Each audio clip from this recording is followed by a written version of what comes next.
آپ اپنی ٹریڈیشن ہے تھوڑے وہ مطلب وہ جو پینٹوں میں ہاتھ ڈال کے کرتے ہیں خطاب سے. جنرل اور فقیر قاضی جاوید صاحب کشور ناہید نے ایک جگہ لکھا ہے کہ لوگ وزیر بنتے ہی خدا ہو جاتے ہیں اور جے سالک وزیر بنتے ہی اور فقیر ہو جاتا ہے. خیر سالک کی وزارت تو اب پرانی بات ہوئی مگر اس کی فقیری اب تک چلی آ رہی ہے. وہ اس ملک اور اس قوم سے کیے وعدے نبھا رہا ہے. جب اس کا بس نہیں چلتا، جب وہ کرپشن اور خرابی کی طاقتور قوتوں کے ہاتھوں لاچار کر دیا جاتا ہے تو بھی حکمرانوں کو مشورے دینے سے باز نہیں آتا. یہ سالک صاحب نے چند مشورے چیف ایگزیکٹو صاحب کے لیے بھی تیار کیے ہیں. ان کو خوش فہمی یہ رہی کہ جنرل صاحب کو یہ مشورے فوری اور یقینی طور پر پہنچانے کی خدمت میں سر انجام دے سکتا ہوں. لہذا انہوں نے مشورے ایک خط کی صورت میں بھیج دیے. یہ خط پیش خدمت ہے. السلام علیکم.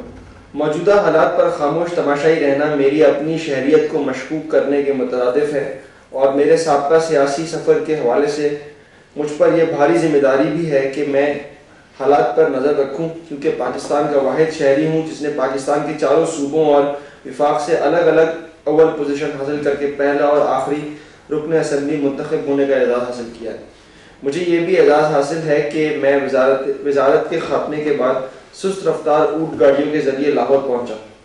اس کا بنیادی مقصد یہ تھا کہ میں اپنی بے گناہی کی نمائش کرواتا ہوا علامہ اقبال کی آخری آرامگاہ پر شکریہ ادا کروں کہ علامہ اقبال نے مجھے خودداری کا فلسفہ دیا. میں اس پر عمل پیرا رہا ہوں اور خودداری میں مجھے جو مقام ملا اس کا شکریہ ادا کرنے کے لیے اقبال کے مزار پر آیا. میں نے کوئی پلاٹ پرمٹ یا لائسنس حاصل نہیں کیا، لیکن کابینہ کی طرف سے امن نوبل پرائز کے لیے میری نامزدگی میرے لیے ایک بہت بڑا اعزاز ہے. اعزازوں کی تفصیل اگر میں بیان کرنا چاہوں تو میں اپنے اصل مقصد سے ہٹ جاؤں. میرا اصل مقصد آپ کو چند مفید مشورے دینا ہے. شاید یہ مشورے آپ کے لیے مفید نہ ہوں لیکن آنے والی نسلوں کے لیے بہتر ثابت ہو سکیں گے. آپ کے بیانات اور خیالات سے قوم یہ محسوس کر رہی ہے کہ آپ کچھ کرنا چاہتے ہیں تو پھر کچھ کر گزریے. آپ کو یہ کام کرنے میں کون سی رکاوٹیں درپیش ہیں؟ میں مسیحی عوام کی طرف سے منتخب ہونے کے بعد وفاقی وزیر رہ چکا ہوں. مجھے پتا ہے کہ رولز آف بزنس راستے کے بھاری پتھر ہوتے ہیں، لیکن اس پتھر کے ہوتے ہوئے بھی آپ کو کچھ ایسی تجویزیں دے رہا ہوں جن پر عمل کرنے کے لیے آپ کو آئینی یا قانونی رکاوٹیں درپیش نہیں آئیں گی. نمبر 1، میری نظر میں عوام کی نظروں میں باور کرانے کے لیے آپ واقعی کچھ کر جائیں گے. سب سے پہلے آپ اپنے نام کے ساتھ لقب کے طور پر فقیر کے لفظ کا اضافہ کریں، کیونکہ دنیا میں فقیروں اور درویشوں نے ہمیشہ عزت پائی ہے اور پاتے رہیں گے. لہذا آپ بھی فقیری کا اعزاز حاصل کر کے ہمیشہ کے لیے امر ہو جائیں. مجھے یقین ہے کہ تاریخ آپ کو کبھی فراموش نہیں کر سکے. نمبر 2، آپ اپنی آدھی جائیداد بیت المال میں عطیہ کر دیں تاکہ قوم کا کھویا ہوا اعتماد بحال ہو سکے کہ آپ واقعی اس ملک کے لیے کچھ کر گزرنے کا عزم رکھتے ہیں. نمبر 3، اس ملک کی سب سے بڑی کرپشن لباس اور گلاس ڈویژن ہے. اس فلسفے پر ماہرین کی ایک کانفرنس منعقد کرائیں. آپ کو سمجھنے میں بڑی مدد حاصل ہوگی. میں سمجھتا ہوں کہ یہ تقسیم ترقی کی راہ میں رکاوٹ ہے اور ہر آدمی اپنی کلاس تبدیل کرنے کی دوڑ میں لگا ہوا ہے. وہ انسانوں کے حقوق کو رونتا ہوا اور ظلم کو پھیلاتا ہوا اپنی کلاس تبدیل کرنے میں لگا ہوا ہے. اسی طرح لباس بھی کرپشن کا دوسرا نام ہے، کیونکہ لباس سے بہت سی برائیاں جنم لے رہی ہیں. کیونکہ نوکر شاہی اور غریب عوام کے لباس میں زمین آسمان کا فرق ہے، اور یہی فرق پاکستان کی قوم کو تباہی کی طرف لے جا رہا ہے. نمبر 4، لہٰذا آپ فوری طور پر نوکر شاہی کو سیکرٹری سے لے کر نائب قاصد تک ایک ہی یونیفارم ملیشیا خاکی لباس پہنائیں. کیونکہ مقروض قوموں کے سرکاری ملازمین کو 3 پیس سوٹ زیب نہیں دیتے اور 3 پیس سوٹ سے بیوروکریسی پر حاکمانہ خول چڑھ جاتا ہے. لہذا سرکاری ملازمین کو حاکمانہ خول سے نکالنے کے لیے ان کو خاکی لباس یا ملیشیا لباس پہنانا ہوگا. Pakistan army, navy, air force, railway, PIA، عدلیہ، وکلا اور اسکولوں کے بچے تک یونیفارم پہنتے ہیں، تو پھر کیا وجہ ہے کہ نوکر شاہی اس ڈسپلن سے آزاد ہے؟ سامراج کے دور غلامی میں تو یہ ضرورت ہو سکتی ہے، لیکن آج کے دور میں انسانوں میں لباس کی بنیاد پر تفریق نہ کی جائے۔ اسی طرح طبقہ بندی بھی اسلام کی روح سے چھوت، نفرت اور تعصب کی دیواروں کو مضبوط کرتی ہے۔ اس طبقہ بندی کا خاتمہ ضروری ہے۔ نمبر 5، تمام نوکر شاہی یعنی بیوروکریٹس سے ان کے بچوں اور اہل و عیال کے سروں پر ہاتھ رکھوا کر حلف اٹھوائیں اور 3 لاکھ شہیدوں کی قربانیوں کا واسطہ دے کر ان سے تجدید عہد کروائیں کہ وہ کسی قسم کی کرپشن نہیں کریں گے، کیونکہ ایک ڈپٹی کمشنر یونین کونسل کے ممبروں سے حلف لے سکتا ہے لیکن خود اس نے حلف نہیں اٹھایا ہوتا اور محض ایک نوٹیفیکیشن کی 2 لائنوں سے اعلیٰ عہدے پر فائز ہوتا ہے۔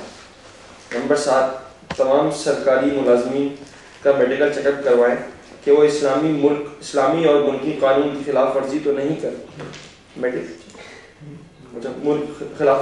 کر رہے، کہیں ان کے جسموں میں الکوہول تو نہیں رچ بس گیا، خدا نہ کرے، کیونکہ جو سرکاری ملازمین قانون کی دھجیاں بکھیرتے ہوں وہ قانون کے محافظ کس طرح ہو سکتے۔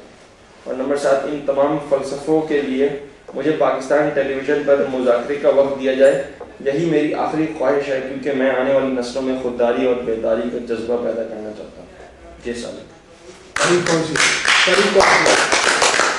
یہ اس وقت عروج میں لکھا تھا، آج میں ان سے یہ کہتا ہوں، آج یہ میسج ہے 2001 میں کہا تھا جب بہت عروج پر، اب اسے اپنی گناہوں اور غلطیوں کی معافی مانگ کے نا، پنجابی میں کہتے ہیں بس اب وہ مطلب شرمندگی کو دور کر کے نا تو یعنی اپنا اللہ کیا کرے، اس سے بہتر یعنی اور زندگی کوئی نہیں ہے۔ بجائے اس کے نہیں، حقیقت ہے کہ جو آدمی اتنے بسر اقتدار، اتنی طاقت، اتنا کچھ کر کے سارے کرپٹ لوگوں کو ملا کے ہم پر چھوڑ گیا ہوا، ساری کرپشن میں چھوڑ گیا ہوا، اس لیے یہ میں سمجھتا ہوں کہ آپ کے وقت کی کمی ہوگی، جانے والے بھی ہیں، تو پاکستان زندہ باد، قائد اعظم زندہ باد، اس امید کے ساتھ کہ ہم اس ہوپ پر لگ رہے ہیں۔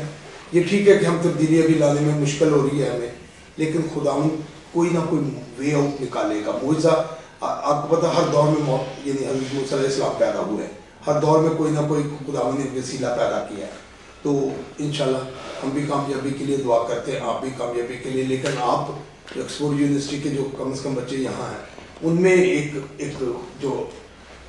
تھیم ہے، ایک تھیسز آگے جو ڈیولپ ہونا چاہیے کہ آپ ایک کاز کے لیے فائٹ کرنے کے لیے ہم مولا نے آپ کو بھیجا ہے۔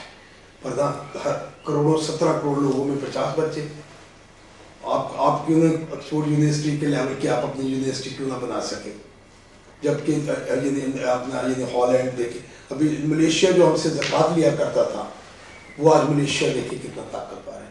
تو ہمیں کیا کہ ہمیں کیا کمی ہے؟ کمی بھی کوئی نہیں ہے۔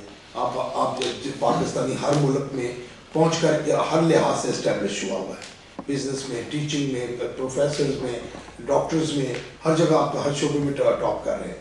آپ کو خدا نے بڑی نالج دی ہے، آپ یعنی خدا نے آپ کے میں بڑی صلاحیتیں ہیں۔ میں سمجھتا ہوں کہ آپ اگر اپنے صرف سمت ٹھیک کر لیں، سمت ہماری یہی ہے کہ ہمیں یہ جو وہاں پر ہم ایک دوسرے سے کمپٹیشن اور ناک اور بڑا بنگلہ اور یہ اور لباس، یہاں دیکھا آپ نے کچھ بھی نہیں ہے کسی کا، یہ بنیان پہنی ہوئی ہے،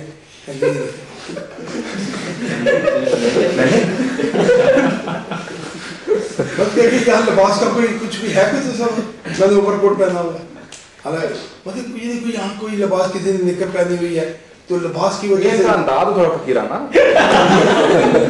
مڈل کلاس سے کپڑے ہیں۔ اچھا میرا خیال جی آپ کیونکہ آپ آئے تھے ذرا، آپ بھی آئے تھے انہیں لائیں جی، بلال صاحب آپ آئے تھے ذرا، بلال صاحب کی بھی ذرا PML کے ذرا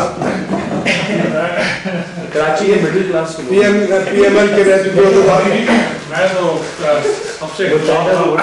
میں تو سب کی بات وہی کی جو ملک اور قوم کے بعد میں کی، اور آپ بڑی انسپائریشن ہے آپ کی سارے خطوط میں، آپ کی باتوں میں۔ اور لیکن میں ایک چیز ایڈ کرنا چاہوں گا کہ دس از ویری انفارچونیٹ کہ ہم بات تو کرتے ہیں کہ جنرل مشرف نال دیٹ، انفارچونیٹلی آگے دیکھیں گے کہ ہماری نااہلی لیڈرشپ کی کیا ہے ڈیموکریسی کی، کہ 6 سال آپ اس کی ریٹنگ دیکھیں پرویز مشرف کی، وہ 50-60% سے اوپر تھی، اور صرف 3 مہینے میں پریزنٹ گورنمنٹ کی ریٹنگ میرا خیال ہے 20 بھی نہیں ہے صرف. تو کتنا یہ المیہ ہے اس کا کہ جس چیز کی ہم بات کرتے ہیں کہ this kind of system should work and all that, unfortunately it doesn't work. اور وہی بات ہے لیڈرشپ کی، اور بات آپ نے بڑی صحیح کی ہے کہ ان لوگوں کو پر بین کرنا ہی نہیں چاہیے تھا، اس کو once and for all corruption ختم کرنی چاہیے تھی.